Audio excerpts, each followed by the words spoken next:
angle. This is going to be fun to watch.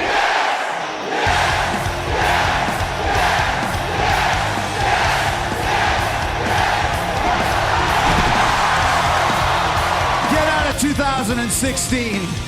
This is not the list any longer. It is the lexicon of Le Champion. Hey, what's up, everyone? Welcome to part number 2 of the Chet-Plex Goes to AEW Dynamite 2-part episode. Man. We did it in unison. That was pretty cool. We can be a tag team now. 2. But yeah, we're going to be talking about our experience at All Elite Wrestling Dynamite in Indianapolis at the Indiana Farmers Coliseum at the fairgrounds. Very exciting. On November 20th. It was on Wednesday, of course. And yeah, very exciting. Apologize for being a little late. Been pretty hectic here at old North Manny. Finals week. Pretty exciting time. But we were able to get some time in to get this 2-parter in. Hopefully, the fans need to know. Yeah, the fans need to know. When the Chet-Plexion went to AEW. You got it in. All right. So yeah, I mean, pretty exciting. Start out with the AEW Dark match. It was Trent versus Pentagon Jr. Pretty exciting. Pretty good start. Yeah, I mean, like it was the Dark match. I didn't expect much, but Pentagon Jr. Like I see him wrestle a little bit in Lucha Underground, but see him in person was awesome. And I love how he gets with the fans with the Zero Fierro. Yep. And Trent was good. Just wasn't Pentagon Jr. And it was just really cool to see. Orange Cassidy. Orange Cassidy. I was like, I can't wait to see him later because that guy is hilarious as a wrestler himself. I was hoping Pentagon Jr. would have won the match, but he didn't. But we move on. The first match was fantastic, though. That it was, and I mean, we had some pretty decent seats, I'd say. I mean, pretty nice view of everything. Get a nice view of the stage, the ring, all the works, and it was pretty good start. I mean, the whole crowd was into it, and the show hadn't even officially started. It was just a dark match. But yeah, pretty exciting. And then we finally get into the actual event, and just the intro itself. I mean, you can hear everyone there excited. I'll play the intro here for you.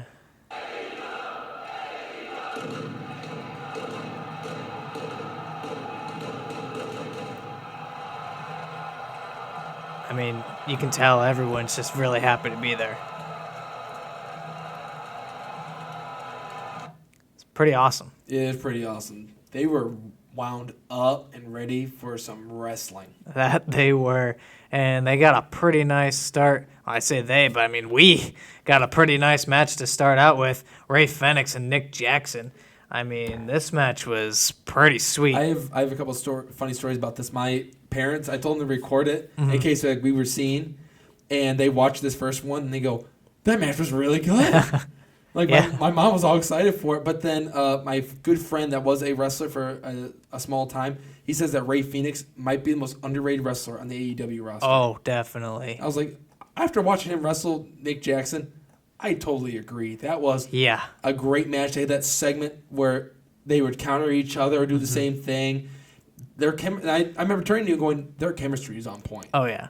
I mean, it was amazing. And, I mean, I was really hoping we could see, all the the full Young Bucks, but only half the Young Bucks in a Ray Fenix match. Oh, it was still awesome. Still a great match, nonetheless. And then after the 2 matches, I turned to you and said, we're only 2 matches in. I'm already exhausted. Yeah. My emotions already run through a roller coaster.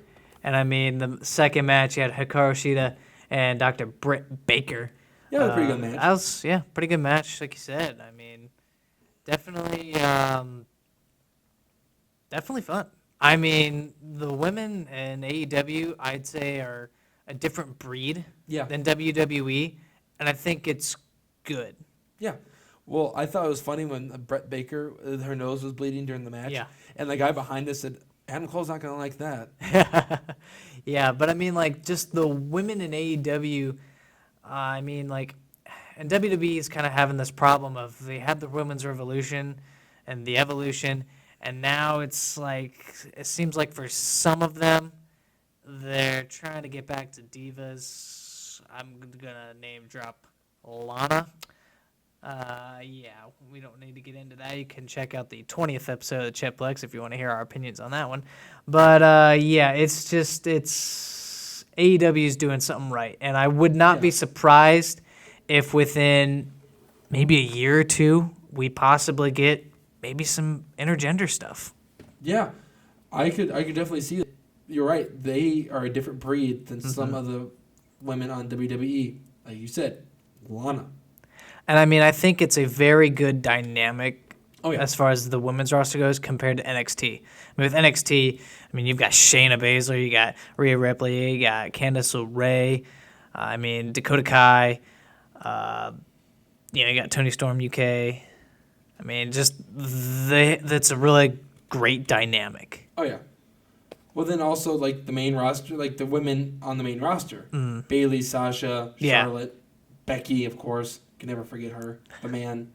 But, like, I don't, like, WWE is, like, in an awkward stage. Like, okay, Divas and then Revolution. But what now? Where AEW's brand new, so they're like, okay, we're never going to have to go through the awkward Diva stage. Just put them out there and let them wrestle like men would do. Yeah. So they don't just have let them go and just wrestle. Exactly. Yeah. Why do they need to be like damsels in distress like Lana is? I don't want that. Yeah. I want her to go fight. I'm watching wrestling for fighting, not for feeling bad for Lana. We're going to have to take a deep breath. We let too much WWE onto this show, and that's why we're mad now. Going back to the Raw. Let's go back. Let's get back on track. Give me some Chris Jericho. Well, actually, we're going to go. Oh, I forgot about Jericho's after this. So you had the Dynamite Dozen Battle Royal for the, it's like the Diamond Ring. It was a 40K Diamond Ring. Yeah, and a lot of big names in this one. You had Hangman Adam Page. You had MJF, Jungle Boy, Orange Cassidy. But Billy frickin' Gunn comes out. Shows up out of nowhere, not even expecting it. Get the DX type screen going on. I'm like, oh my gosh. Like, I turned to you and I'm like, dude, it's Billy Gunn. Bigger in person than I expected. Yes. He was huge. I was like, oh, okay. How tall is he actually? I don't know. He's maybe 6'1", 6'2". I'm actually kind of impressed. He's like 50 and he's still probably bench press more than me. Oh, yeah. Probably bench press me. Definitely. It was pretty exciting battle royal. Great spot with Billy Gunn and Orange Cassidy where Orange is just doing his little kicks. And he's like, wow. Well, he's going to build it up, and then MJF threw him out. And that's there. And, yeah, it was just a lot of good spots. Got us all famous there from Billy Gunn. I just thought it was... That's all I wanted to see. Well, then we forget about that. I forgot what the one guy's name was, but he got eliminated and came back with a staple gun. Oh, yeah. He just started stapling everybody. Yes. I was like, okay. And he got fined $10,000, I think, for that, too. Really? Yep. Okay, that's pretty cool. He stapled stapled everybody. Head. Yeah. Well, then you had, 15 minutes, Orange Cassidy just sitting in the corner of the ring. Oh, yeah. And then, he started, He had Jungle Boy. He had Jungle Boy picking through his hair and everything. He grabbed the rope and then started going across the ring. Yep. Like in the back right here, where this guy's sitting, and then went back. Yep. Orange Cassidy's having some fun. But he dressed up as a turkey in last week's episode in Chicago. And he did a jump off the top turnbuckle. Yeah, it was so funny. Awesome. But yeah, this is a pretty fun battle royal. Then you had MJF and Adam Page winning it, and they went on for the Dynamite ring and whatnot. Pretty fun. DDP gave the ring. It's DDP. They gave it to MJF after MJF beat Adam Page. Yep. But yeah, it was like I said, pretty fun battle royal. Can I say it? Go ahead. Le Champion on the Chet-Plexion. Le Champion. Chris Jericho makes a huge announcement. Wasn't really that huge. Just going to have a celebration in Chicago, Thanksgiving. But thankfully, SCU came out. And Scorpio Sky and Chris Jericho had a championship match, and I watched it, and it was a pretty good championship match there on the Thanksgiving week Chicago episode. Pretty fun. I thought it was the greatest thing ever. I think you remember this when Chris Jericho was dissing on the city of Indianapolis. Yes. He's And like, Chicago's way better. Chicago has 2 baseball teams and a hockey team.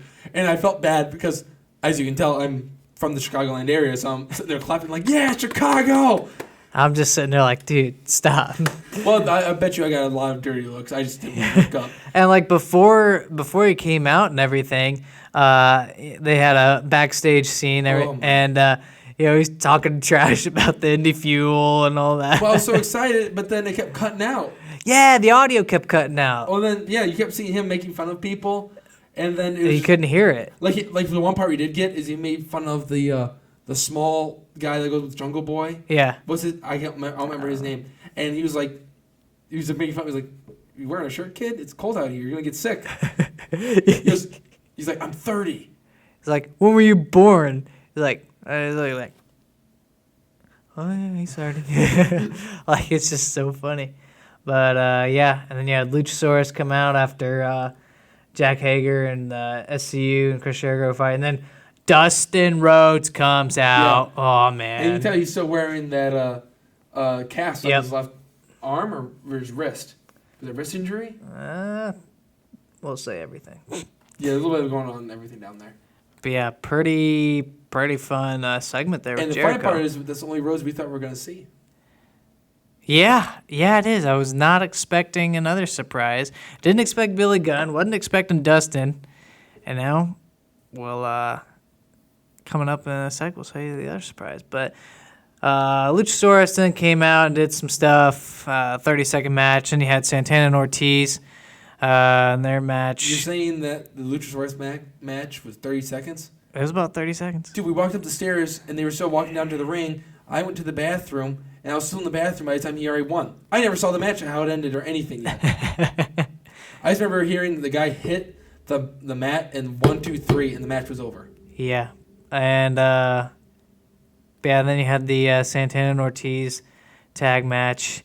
Then you had the main event, Jon Moxley versus Darby Allin. I'm going to have to give you one of my pictures for this. Yeah, I forgot to ask you for it. But yeah, it was right before this. It was right after this I took this picture that Darby Allin just comes out of nowhere, flying through the ring there onto Jon Moxley. You'll have to send it to me and I can put it up on there. But yeah, it's just awesome. There it is right there. Yeah.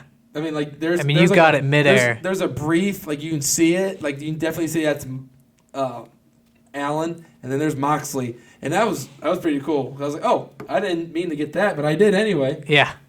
Yeah, it was pretty sweet. And, I mean, Like, Darby Allin comes out with comes out in, like, the coffin or the body bag. Body bag. Comes out with the skateboard, rolls down the ramp and everything. And, and then they start brawling out there, and the crowd was really hoping Moxley was going to do his interest on our side, but he didn't. But, like, I didn't realize how big he was either. Yeah. Like, compared to Darby Allin, I was like, oh, my God, Jon Moxley's huge. Mm-hmm. And it was really cool to see him, and I felt bad for Allin. He took some bumps in that match. The best part of that match, though, is when Moxley put him in the body bag and zipped it up. Yeah, here's one of the bumps. I mean, he goes back first on the rope and just falls right off. There's this kid in front of us. I mean, he's just glad about everything. Yeah. I mean, yeah, and his sister was screaming the entire match, and then I think it was his dad and uncle were banging on the glass because that's a hockey rink. Yep. That's a hockey arena for the Indy Fuel? Indy Fuel, yeah. Yeah, okay. Yeah, and I mean, then Moxley puts there it is. Darby Allin in the body bag, starts kicking him, and gets the pin for the win. And it was a pretty awesome main event. For only being 10 minutes long, it was pretty sweet. The finisher off the top rope. Yes. Was insane. Mm-hmm. But and then Allin, I don't know if he was selling it or it was a kayfabe injury. He was out hurt. for a while. But there's a blood that came down from his nose. He took some bumps. Yeah, he was selling it really well because he looked badly hurt. I thought maybe he was gonna get a concussion. Because there's 3 referees checking up on him, and 2 of them had to carry him up the ramp. He sold it pretty well. I mean, it was. I mean, I know you were like, oh man, is this for real? I mean, you were concerned. But yeah, pretty awesome main event. the one final surprise. So after the show goes off the air, we're getting ready to leave because, I mean, we had a 2-hour drive back home. It was already 10 o'clock, and I know you wanted to stay, but... I want to see Kenny Omega.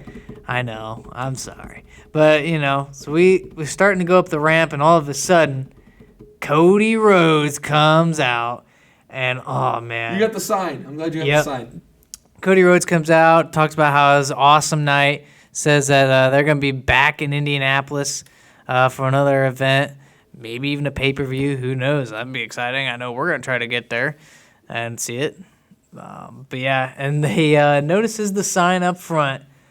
Says, Can you say that on here? Because I couldn't say it earlier.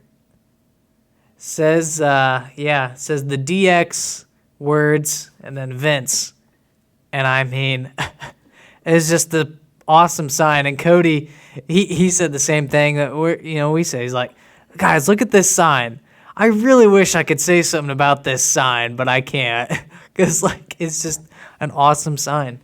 And he ended up taking a selfie with it. And it was pretty sweet. We took a selfie with all around, but just because he made sure that guy was holding the sign up when he took the picture. And he's right. Like, Indy killed it. Yeah. I applaud to Indy for killing it. I know, like, big markets like Chicago and New York probably would have done the same thing, but Indy did a great job. Like, I think Indy is a very underrated wrestling city. Oh, it is. It is, because we're usually inside anyway. It's too cold. Yeah. So it's always basketball or hockey, so why not wrestling? Yeah, I mean, you go, Chicago. Like, for major events, I mean, it seems like it's all on the coast. But I feel like there's been major events in Indy before. I mean, one of the WrestleManias was in Indy, and it was a hit. You had Survivor Series 2012 in Indy. It was a hit. I mean, there's so many things that, like, Indy is a very much growing city, sports-wise. I mean, you look at the sports slate they got in 21 and 22. I mean, they got the college football playoff, men's Final Four, NBA All-Star Game. What else? There's more. You got the Indy 500, obviously. Well, just so many. I mean, it's still open for the Super Bowl because it's an indoor stadium. And the funny thing about that is, I mean, Lucas Oil Stadium was, I think, ranked one of the top stadiums to ever hold a Super Bowl. Yeah, Super Bowl 46, Giants and Patriots. Yep. But it's just, I was just there a couple of weeks ago, like before, like for the Indy, the Colts game against the Dolphins, I was there. And I was thinking, like, okay, the good part about the city, it's very open still. Yep. So it's not very crowded like Chicago, New York, or even Detroit. Like, it was up to Detroit, and it was terrible because it's so crowded in there. Indy has the flexibility of bringing in whatever they want because of that. Yeah. So, like, having a wrestling event is beautiful. They can have a pay-per-view there. Like you said, WWE had a WrestleMania there. Yeah. Why not AEW bring in a major show there to Indy? Because, like, you see the turnout. Get a bigger arena, see what happens. Because, I mean, with Indy, I mean, you can pull in people from Chicago, pull in people from Lower Michigan. Or even, like, Ohio. Fort Wayne, you got Ohio there on that line. You got all there in Illinois. You got Southern Indiana. You can probably get some Kentucky people up there. Oh, yeah. Canadians probably head on over. I mean, it's a pretty central location for the Midwest. And, yeah, I mean, they call it the Crossroads of America. Oh, good for good yeah. Too. And, like, you see the market of the Colts and the Pacers going up nowadays. Yeah, yep. So, like, I wouldn't be surprised if a professional baseball team gets put in Indianapolis. Never Maybe know. down the road when they think about expanding. But, like I said... you already got the Indians down there. Yeah, why not put a real major league team down there? Indy is a growing market. It's a very... I would definitely agree with you there. It's growing. I think if AEW wants to capitalize on it, they need to keep going to Indy. Because I don't know how many times WWE has gone to Indy itself. It's not very much. No, I mean, it's very rare. If they go, it's just for a Raw or SmackDown. Same with Fort Wayne. They just go for a Raw or SmackDown. I mean, like, they used to go up to Hammond, where I'm from, and that would be about it. But it was even, like, it was a in-house show. Right. So it wasn't like... Even NXT had a house show in Indy like a year or two ago, and it was a huge success. So, I mean, Indy's got the market. You just got to keep poking that market and hoping that it'll pay you back. Because, Chicago gets them all the time. Miami, like several Florida cities get them all the time. Los Angeles. New York, LA. I mean, all these coastal cities, plus then you include Chicago, I mean, they get all these major events. But, I mean, Indy's right there. But the thing about it is Indy's not as expensive as these big market. Right. So, like, Chicago, I know that it's going to be expensive to rent out the United Center. Right. Or that's probably the only one they could really use. Allstate Arena yeah, that Allstate. they've been to where I think that's where the Wolves play, on the top of my head.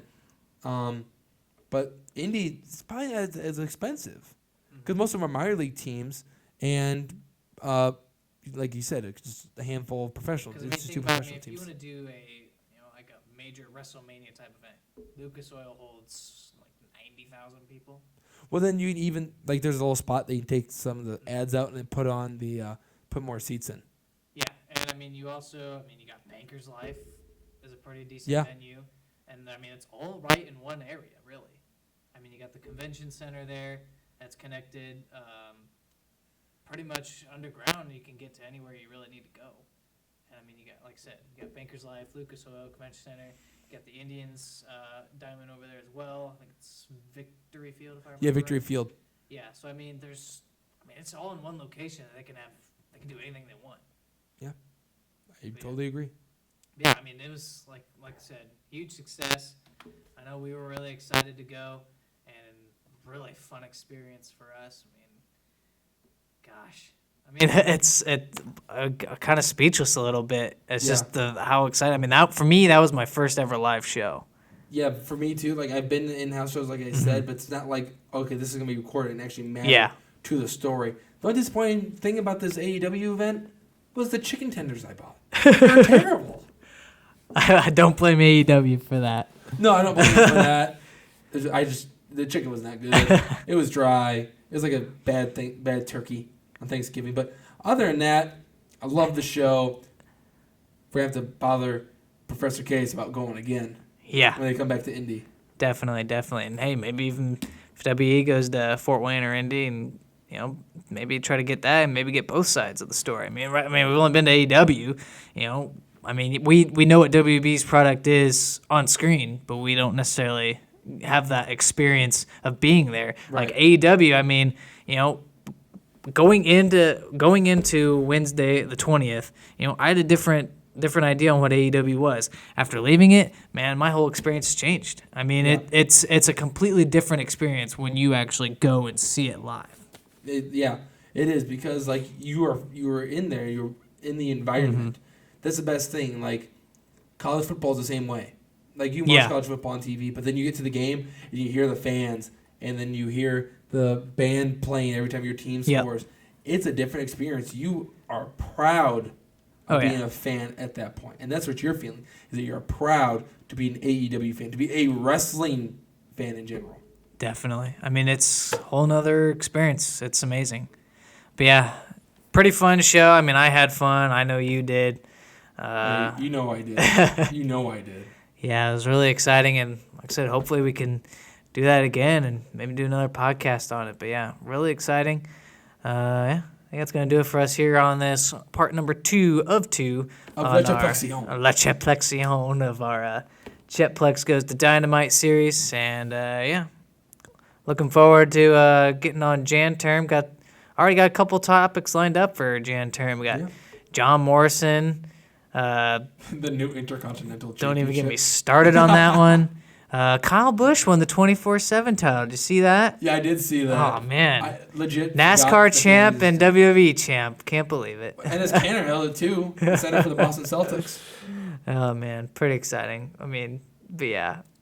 We got some stuff lined up for Jan Term, so you want to stay tuned for that. But yeah, in the meantime, you can watch our other episodes. One more. You got one more? The Chet-Plexion. Oh, dear Lord. All right. For Andrew Mild, I'm Chris Seacrest. Thank you for watching this episode of the Chet-Plex Wrestling Podcast. We'll see you next time.